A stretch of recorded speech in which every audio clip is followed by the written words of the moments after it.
Dear students, today we are going to learn about sequence of tense. What is sequence of tense? The sequence of tense implies when two clauses make up a sentence.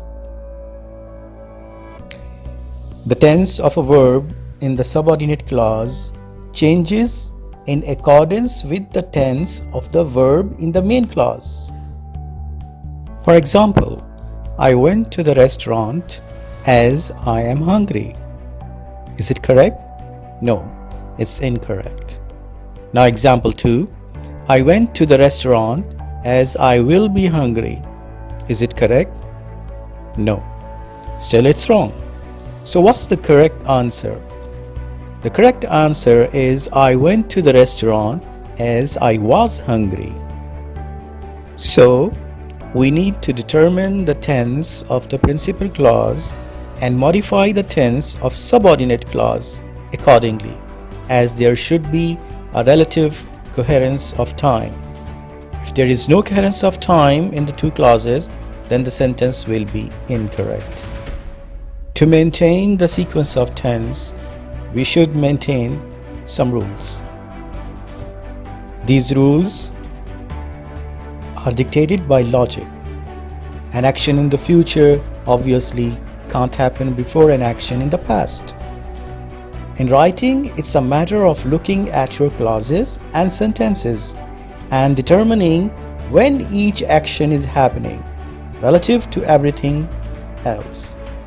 The past must come before the present and the present before the future. If the main clause is in past tense, then the subordinate clause can be in the past indefinite, past continuous, or past perfect tense. For example, she visited our home while she was studying in London. The main clause is in past tense. She visited. So the subordinate clause, we can say she was studying in London. Was studying is past continuous. Let's see this example. The cat was bathing because his or its feet are dirty. It's incorrect because in the main clause we are using was bathing. So in the subordinate clause we can't say are dirty. Next sentence, the cat was bathing because his feet will be dirty. Again wrong. Both the sentences are wrong because the tense of the independent clause is in the past, was bathing. The verb in the dependent clause should also be in the past, as illustrated in the sentence below.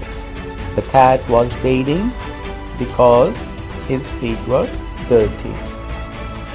However, there is an exception. In cases where a universal truth is conveyed, the present tense may be used after the past tense. Consider this example. Even the early doctors knew that washing hands prevents infection like corona. Now, in this sentence, hand washing, it is a fact that it prevents the infection. It's a universal truth that doesn't change with the time. So it can be expressed in the past, in the present tense. Dear students, now let's start the rules. What are the rules? In order to use these tenses correctly and meaningfully, we must remember to follow some rules. Are you curious about those rules? Well, let's read them on the next slide. Rule number 1. I have already explained this rule. A past tense in the principal clause or main clause is always followed by a past tense in the subordinate clause. Example, I found out that she was out of town. So in both the clauses, the tense is in the past. However, there is an exception to this rule. When the main clause is in the past tense, the dependent clause or subordinate clause can be in the present tense if it is citing a universal truth. The children were taught that honesty is the best policy. Now let's start the rule number 2. If the tense in the main clause is in the present or future tense, then the tense of the dependent clause can be in any tense based on what needs to be conveyed. For example, I know that you are paying attention. I know that you are listening to me. I hope you will understand. She is saying that she is all right. She says she is fine. Rule number 3. If the main clause is in the future, then the dependent clause is usually in the present tense. And we connect the both clauses by using the words like when, until, before, after. For example, you will send me homework when you will finish. Is it correct? No. So what is correct tense? You will send me homework when you finish. 2. I will go to play when the rain will stop. What's the correct tense? I will go to play when the rain stops. Rule number 4.